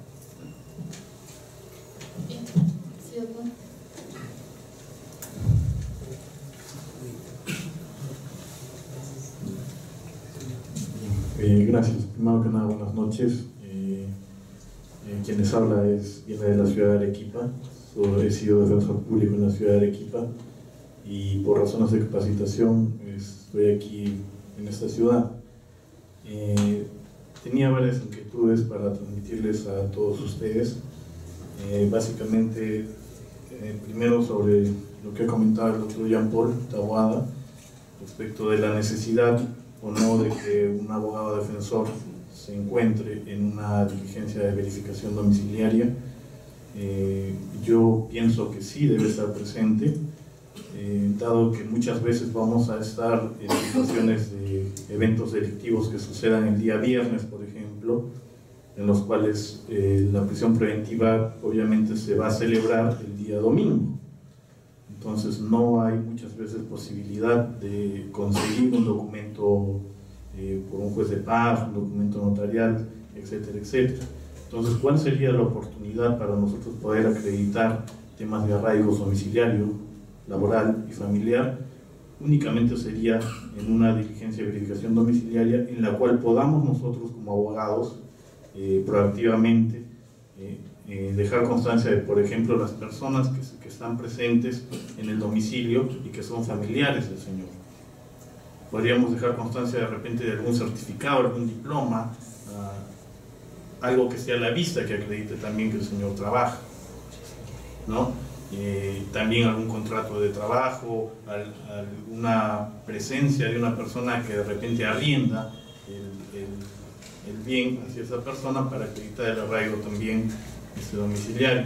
Entonces, con el permiso que tenemos las personas para discrepar, yo pienso que en algunos supuestos, dadas las circunstancias, sí es necesaria la presencia de un abogado defensor en la diligencia de verificación domiciliaria. Lo segundo que quería comentarles es que en la ciudad de Arequipa, a colación de ese tema de la prisión preventiva, se está dando una figura muy recurrente que se le conoce como la ampliación o prórroga de prisión preventiva, que es una figura en la cual muchos consideramos que afecta el principio de legalidad procesal, dado que no existe esa institución con ese nomen juris en nuestro Código Procesal Penal. Entonces yo quería solicitarles a los autores su opinión respecto de esta figura de ampliación o prórroga de prisión preventiva, si es que esta vulnera el principio de legalidad procesal o puede aplicarse vía interpretación analógica o en todo caso extensiva, que sabemos que está proscrita en el Código Procesal Penal. Y finalmente, bueno, el mensaje sería que creo que todos llegamos a la conclusión que el tema de la implementación de esas instituciones nuevas del Código Procesal Penal pasa por un tema de presupuesto, pero quería aportar algo más. Creo que más que un tema de presupuesto es más que todo un tema de mentalidad. Desde ya debemos aprender a trabajar con esa mentalidad acusatoria, adversarial, por sobre todo garantista. Me da mucha pena que haya sucedido esta reforma normativa de una manera tan intempestiva. Lamentablemente el Ejecutivo a veces desnaturaliza la implementación del Código Procesal Penal, que tenía un rol y tenía un momento y tenía un cronograma establecido. Eso sería todo, les agradezco mucho. Gracias. A ver, vamos aclarando las cosas. Yo no he dicho en ningún momento que si el fiscal decide hacer una acta de verificación, no registro domiciliario, ese no es el término adecuado. Porque no estamos hablando ya de allanamiento y estamos hablando de incautación. Eso no es el término adecuado. Verificación sí, para ver si vive o no vive ahí la persona y si lo dejan entrar el fiscal. Pues yo no quiero, no entra y listo, se acabó. Bueno, ya digamos que lo dejan entrar. Pues. Ya, ¿puede estar el abogado? Pues, obviamente, pues, evidentemente, ¿no? Eso yo jamás diría lo contrario. Lo que yo, cuando en todo caso entendí la pregunta, era que no me van a dar tiempo como abogado para obligarlo al fiscal a que vaya a hacer la verificación domiciliaria. No, pues, no tiene por qué hacerlo. Esa es su estrategia, si le conviene lo hace, no es necesario, no es requisito de validez de nada, o sea, y además para eso hay otras formas de demostrar el arraigo domiciliario, libertad probatoria por este tema. Bien, entonces hay la figura de la ampliación o la prórroga de la prisión preventiva, y no son sinónimos de prolongación. O sea, ¿por qué hacemos tanto tema de si utilizamos prolongación o ampliación, salvo que desnaturalicemos la institución, salvo eso, ¿no? Es decir, por ejemplo, si yo le puse 6 meses de prisión preventiva, estoy hablando de un nuevo código, 6 meses, y el fiscal me pide una ampliación de la prisión preventiva 9. Bueno, yo le llamo ampliación, pero en realidad es una prórroga, ¿no? Porque está dentro de los parámetros de la institución. Me hace acordar cuando teníamos una audiencia de más o menos así es la figura. Cuando en el nuevo código un abogado pide una determinada actuación fiscal, un determinado acto de investigación, el fiscal puede decirle no, porque él es el director de la investigación. No quiero. Entonces hay la posibilidad de que la defensa pueda ir ante el juez de investigación preparatoria para que controle esa decisión del fiscal. ¿Correcto? Eso está perfectamente regulado en el nuevo Código Procesal Penal. Pero algunos le llamaban tutela de derechos. Algunos. Y eso tiene un articulado propio, ¿no? Que se sale del artículo 71. Entonces íbamos a la audiencia y el abogado decía, a ver, ¿qué pasa? Bueno, pide una tutela de derechos por esto. Y automáticamente el fiscal decía, no. Solicitó que se declare improcedente porque está mal el título, no debería llamarse tutela de derechos. Entonces son discusiones francamente secundarias, intrascendentes. Lo que importa es el fondo. El fondo. A ver, cuéntame, ¿cuál es tu afectación? O sea, hay lo que se llama la suplencia de queja deficiente. Eso se ha tratado muy bien por el Tribunal Constitucional. Lo que importa es el fondo. ¿Correcto? Entonces, si le pusieron prolongación en vez de ampliación, francamente, si está dentro de los parámetros de la institución, no tengo problema. Pero si a través de la ampliación le pongo 10 meses, 15 meses, bueno, ahí sí, porque me naturalizaste la institución. Y sí concuerdo al final con que se trata de un tema de mentalidad, por supuesto, ni hablar. Más que de técnica de la audiencia, es un tema de mentalidad. Y sí, yo creo que a los jueces le debemos dejar una plana, así como mi hijo de 5 años, que escriba: los jueces no buscan la verdad 20 veces al día, todos los días. Los jueces no buscamos la verdad, la exigimos. Si hacemos ese trabajito todos los días, yo creo que vamos a tener muy buenos resultados. Gracias. Mario.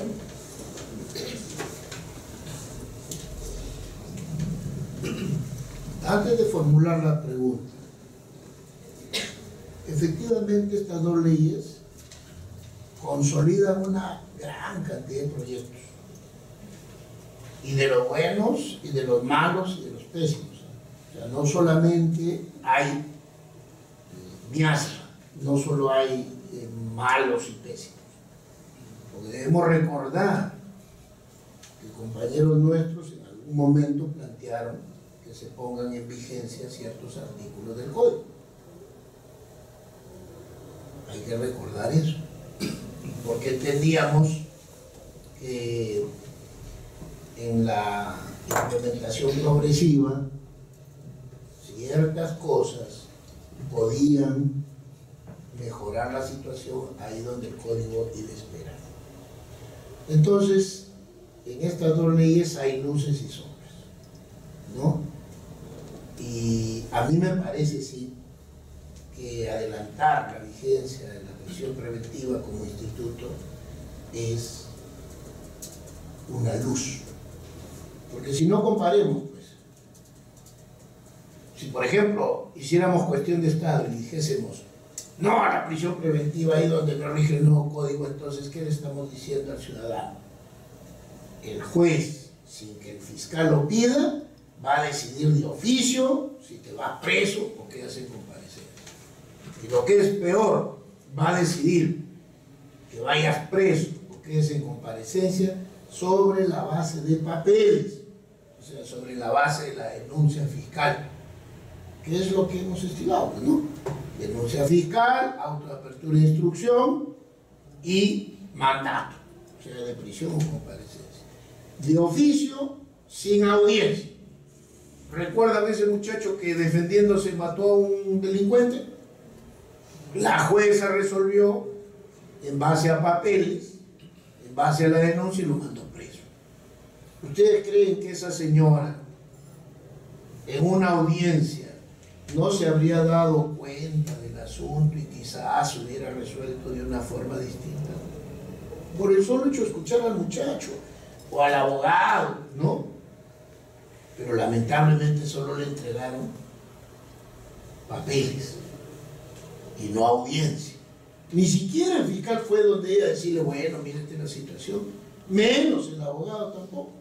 Entonces era lógico que esta funcionaria de tantos años cometa pues un error, porque no estaban las condiciones para que decida sobre la base de la audiencia, de escuchar a las partes, de inquirir, ¿no? Oye, explíquenme esto, lo otro, qué pasó, qué ocurrió. Entonces, yo creo que frente a lo anterior, que ojo, ni siquiera es el Código de Procedimientos Penales, sino el padre de este código.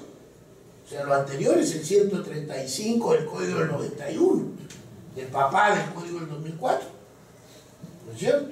Sino que lamentablemente sin audiencia, ¿no? Porque si hubiésemos sido más consecuentes, ese 135 se hubiera hecho con audiencia y hubiéramos pues ganado mucho. Lamentablemente no se hizo así. Pero yo sí creo que poner en práctica la prisión preventiva, aunque claro, mochada, ¿no? Porque no entra la cuestión de la prolongación y los otros aspectos más, pero de todas formas a mí me parece que cuanta más audiencia, las cosas se airean mejor y los errores se podrán más o menos controlar mejor a lo que tenemos ahora. Bien, presupuesto. Estamos fritos, señores. La ley dice La ley dice, no se incrementará presupuesto alguno y se manejará con el presupuesto establecido. Lo dice la ley. La ley lo dice. Mientras no declaremos inconstitucional eso, no le podemos sacar ni un penique a la economía, salvo que sea buena gente, ¿no? Porque la ley dice, ahí está, la 30.077 dice, esto no importa, incremento el presupuesto, las instituciones harán frente a esta implementación con lo que tienen. Ahora, podemos movilizar a las masas, a la sociedad, a los abogados, todo lo que se quiera, ¿ya? Pero en términos prácticos, como decía Paul, mientras tanto, ¿qué hacemos? Tenemos que jugar en esas pésimas condiciones con el árbitro en contra, ¿no? Tenemos que jugar así. O sea, realismo, señores. ¿Ya? Realismo. Aprovecharnos del mínimo resquicio que permita que el código más o menos dé sus aletazos. Ya se hizo, ¿no? Con corrupción.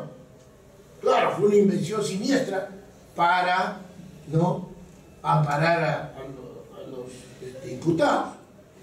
Pero, mal o bien, los señores jueces y fiscales están haciendo lo humanamente posible dentro del marco del código. Es más, ustedes saben, como yo, que la Sala Penal Nacional, donde no se aplica aún el código para decidir detenciones, hacía audiencia antes de esta ley. En Sala Penal Nacional los jueces, antes de abrir instrucción, llamaban a audiencia para que el fiscal explique y la defensa también haga lo pertinente antes de esta ley. O sea que la cuestión de la prisión preventiva en audiencia no viene con esta ley. En términos, miren, jurisprudenciales o prácticos, los jueces de la Sala Penal Nacional que pertenecen a ese grupo hacían sus audiencias. Miren, o sea que no parece que este adelantamiento nos pueda fulminar, sino quizás nos va a dar la gran oportunidad para hacer comprender, pues, a todos que es la única forma como se puede justificar que alguien lo manden a la prisión, pues, ¿no? Cuando te vas derecho a la cárcel, pero por lo menos te han escuchado y es algo. Por lo menos tu abogado ha podido argumentar, ¿no? Y decir, a propósito de lo que señala el doctor Jean Paul, ¿no? ¿Sabe qué? No voy a traer ni un papel cochino sobre el domicilio de mi patrocinado. Pero ese que está ahí, que es el fiscal, tiene que demostrar que mi patrocinado es vago, que no tiene trabajo, que no tiene casa. ¿Dónde puede probar el fiscal eso? Yo no estoy obligado a probar que tiene domicilio. Yo digo que tiene. Pero ¿quién tiene la carga de la prueba para acreditar el peligro procesal? ¿Yo o el fiscal?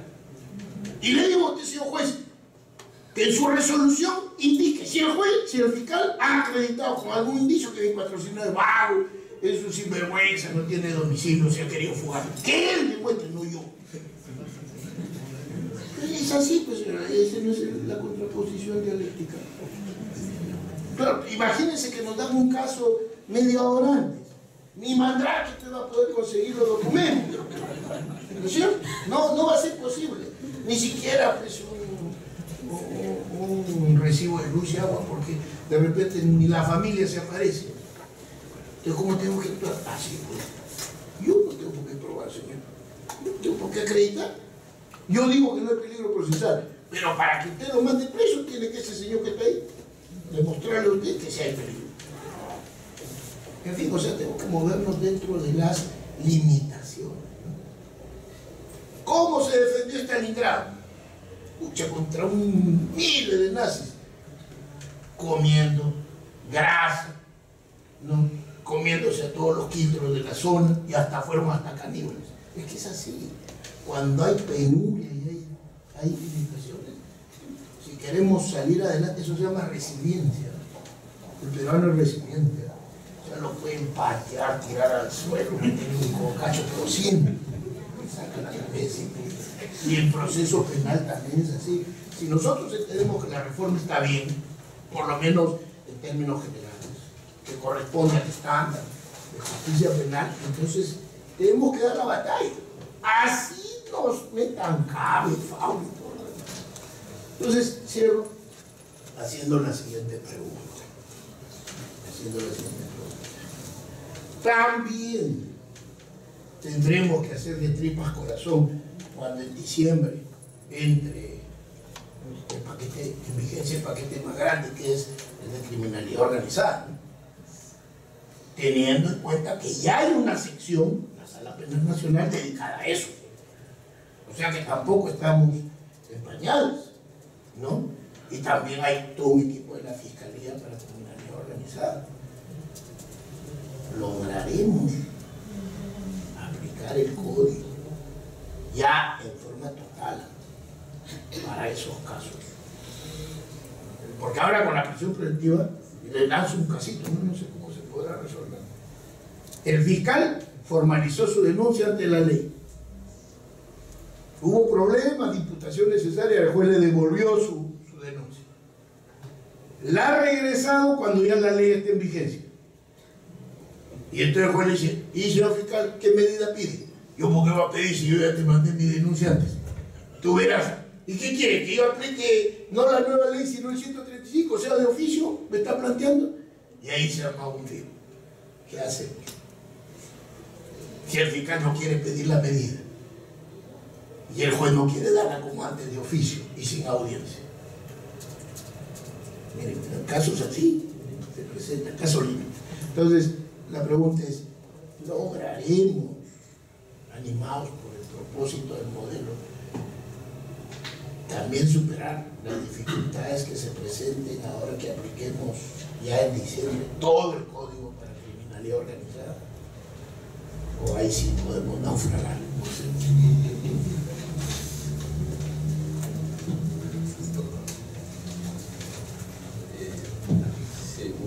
Muy elocuente, doctor. Y efectivamente la preocupación mayúscula ya es el tema organizado. Porque ahí, fíjense, y comentaba con el doctor Chávez Cotrina, el fiscal superior coordinador, justo el día de hoy en la mañana, y le explicaba a los miembros del Ministerio de Justicia, le decía, miren señores, para intervenir yo a la gran familia de Chiclayo, he necesitado movilizar 25 fiscales, sin contar los 100 efectivos policiales más que yo he movilizado. ¿Cómo lo voy a hacer? ¿Usted cree que con el catálogo de delitos y mal tipificado todavía el tema de organización delictiva, yo voy a poder afrontar esto? Imposible. Imposible. No se puede afrontar. Simplemente es inviable la ley, o cualquier otro nombre, pero no se puede implementar un sistema tan complejo como crimen organizado sin recursos.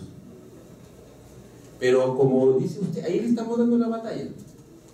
Al menos nos han dicho, señores, píntenme en blanco y negro los requerimientos, cuáles son sus metas, a dónde quieren alcanzar, y si es posible podemos manejar el tema del presupuesto. Claro que sí. Entonces, yo pienso que en crimen, al menos en crimen, sí vamos a lograr el presupuesto. Yo sí estoy optimista de ello. Formo parte de la comisión de trabajo de ese grupo. El día miércoles tenemos reuniones precisamente para determinar algunos aspectos de competencia y a partir de ahí hacer un dimensionamiento conjunto de los recursos que necesitan todas las instituciones para afrontar el crimen organizado. Porque si no hay recursos simplemente no va, fracasa. En el sistema anticorrupción que usted hacía referencia, hubo una gran diferencia, que ahí sí hubo recursos. Se implementó el sistema anticorrupción, pero con recursos. El Estado sí dio dinero, a diferencia del actual gobierno que no está dando recursos para el sector. Eso por el lado de la implementación. Y por el tema que usted acaba de mencionar, de las denuncias que llegaron antes de la vigencia del código, creo que ya la Comisión Ejecutiva tiene por ahí un proyecto en devolver todas aquellas denuncias para que el fiscal formule sus requerimientos de prisión preventiva. Pero bueno, en tanto y en cuanto no se presente eso, también creo que vamos a tener que adoptar una postura a los fiscales, porque ahí se presenta precisamente un tema de aplicación de la norma procesal. ¿no? Vamos a explorar todavía ese tema, pero es un tema que ya está puesto sobre el tapete, sobre la mesa para una probable discusión, y creo que va a ser uno de los problemas que se van a presentar. A los muchos que ya se han mencionado, el tema de comparecencia, el tema de la apelación, el tema de la revocatoria de la comparecencia por prisión preventiva, etcétera, etcétera, que ya son un sinnúmero de problemas, porque hay una mistura ahí de normas que aplicamos en el Código Procesal Penal, el del 91, 2004, el Código de Procedimiento, la actuación del fiscal superior, cómo va a ser, va a defender la postura, etcétera, etcétera. Se ha presentado este tema, que es un tema que debió preverse en todo caso, y que pasará, creo yo, primero, en una primera etapa, como se ha hecho, por ejemplo, en el tema de los detenidos, sin prisión preventiva, por una coordinación a nivel de instituciones, Poder Judicial, Ministerio Público. Y si no se llega a un buen entendimiento, pues tendrá que surgir por ahí alguna norma para salvaguardar mejor este tema.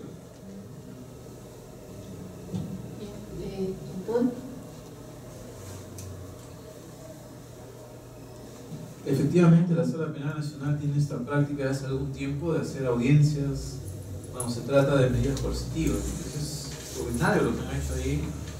Al inicio hubo una cierta reticencia del Ministerio Público, hubo ciertos problemas, pero creo que luego se resolvieron y ahora ya está bastante claro. Buenísimo. Adicionalmente al tema del presupuesto, no lo voy a tocar, hay un tema también de que la definición que se está dando a la criminalidad organizada es tan lata, tan extensa, que lo que está ocurriendo ahorita en este momento es que están enviando de varios distritos judiciales. Basta que haya una coautoría y que tenga alguna vinculación con alguna de esas listas de delitos que van desde esta usurpación, falsificación de documentos, es una cantidad bastante larga de delitos que pueden estar vinculados a la organización criminal.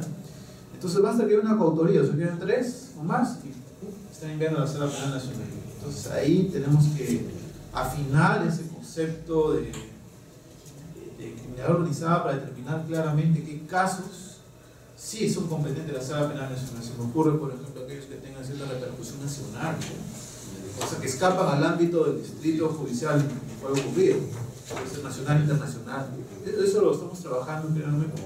La Sala Penal Nacional nos ha pedido el recurso ejecutivo, nos ha manifestado su preocupación.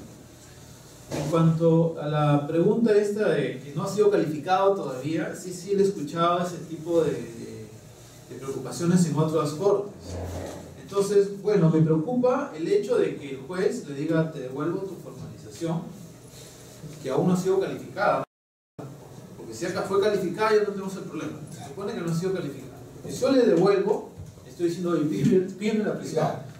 Porque es el único supuesto en el cual tengo que devolverla. En la medida que si yo creo que le corresponde una medida distinta a la prisión, ya la voy a fijar.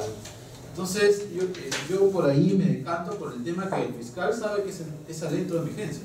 O sea, sabe, es de público conocimiento, es de hombres, publicación de la ley. Entonces, sabe que si quiere una prisión preventiva y todavía no calificado, se no tiene que pedirlo. Entonces, yo quisiera decantarme, repito, por esa posición que se condice más con imparcialidad. Bien, les agradecemos a todos su asistencia y participación. Los invitamos a que puedan estar atentos a los anuncios de próximas jornadas que vamos a seguir analizando esto a través de la página web y el Facebook. Muchas gracias a todos por su participación.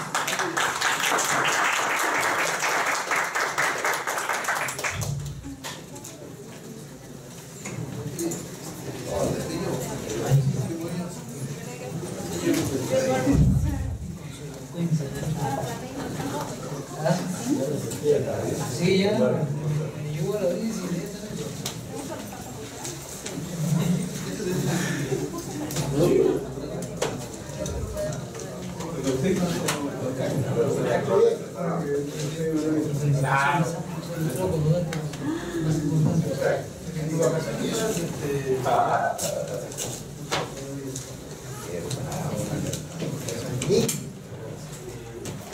tengo otro caso.